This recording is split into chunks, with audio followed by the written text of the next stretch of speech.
আসসালামু আলাইকুম। সবাইকে স্বাগত জানাচ্ছি আমার দেশ স্পেশালে। সঙ্গে আছি আমি তামান্না মিনহাজ। আজকের আমার দেশ স্পেশালের খবরটির শিরোনাম, পুলিশের পোশাকের আড়ালে ভয়ঙ্কর নিপীড়ক আরিফুর, গুম নারীদের বানানো হতো দাসী। নিউজটি লিখেছেন আবু সুফিয়ান। চলুন দর্শক, মূল খবরটিতে প্রবেশ করা যাক। বিভীষিকাময় এক গোপন কারাগারের নাম বগুড়ার পুলিশ লাইন্সের ইন সার্ভিস সেন্টার। এখানে ভিন্ন মতের কিংবা নিরীহ নারী পুরুষ ধরে জঙ্গি বানানো হতো। দেশ জুড়ে বিভিন্ন জঙ্গি নাটকে ব্যবহার করা হতো তাদের।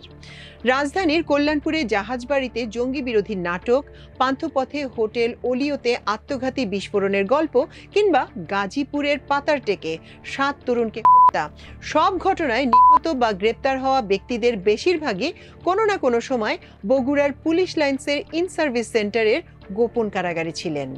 জঙ্গি বিরোধী অভিযানের নামে গ্রামগঞ্জের চাষি, শ্রমিক, গ্রাম চিকিৎসক সহ তৃণমূলের লোকদের ধরে এনে এই গোপন কারাগারে চলত মিথ্যা স্বীকারোক্তি আদায়ের নামে নির্মম নির্যাতন।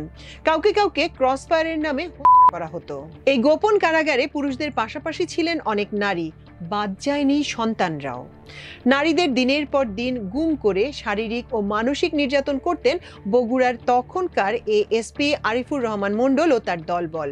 পরিবারের পুরুষ সদস্যদের ধরতে নারীদের গুম করার এই জঘন্য কৌশল বেছে নিয়েছিলেন তিনি।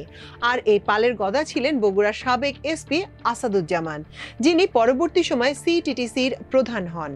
সাবেক পুলিশ প্রধান শহীদুল হকের নির্দেশে এই গোপন কারাগার গড়ে তুলেছিলেন তিনি।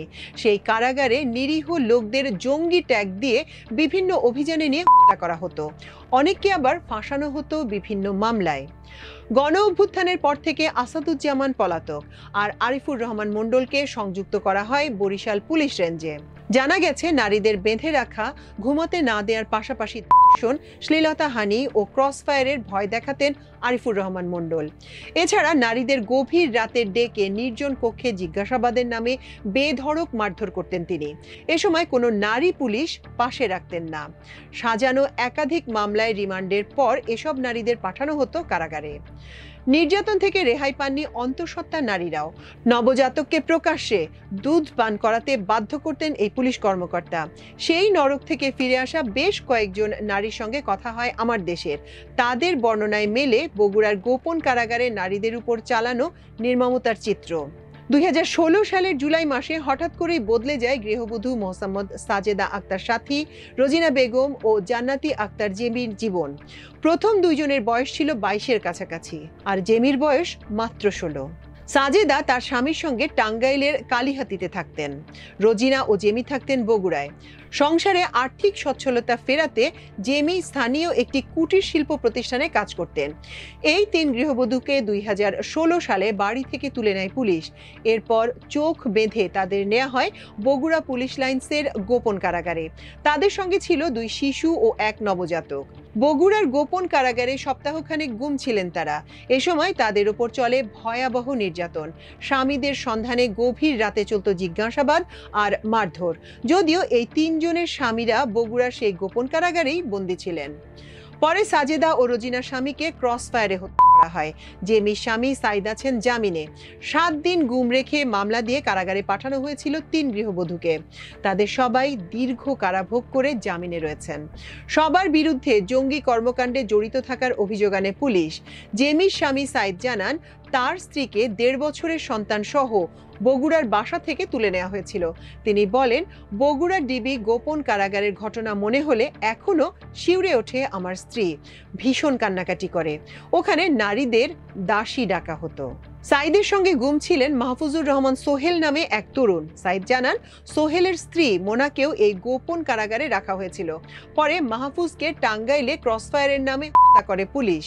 তিনি বলেন, বগুড়ার ডিবি সেই গোপন কারাগারে আরেক নারী ছিলেন। তিনি ছিলেন অন্তঃসত্ত্বা।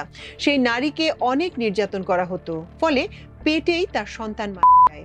কারাগারে মৃত বাচ্চা প্রসব করেছিলেন সেই নারী। জেমির সঙ্গে এক কক্ষে 7 দিন আটকে রাখা হয়েছিল সাজেদা ও রোজিনাকে। দুর্বিষহ সেই দিনগুলোর অভিজ্ঞতা এখনো দগদগে।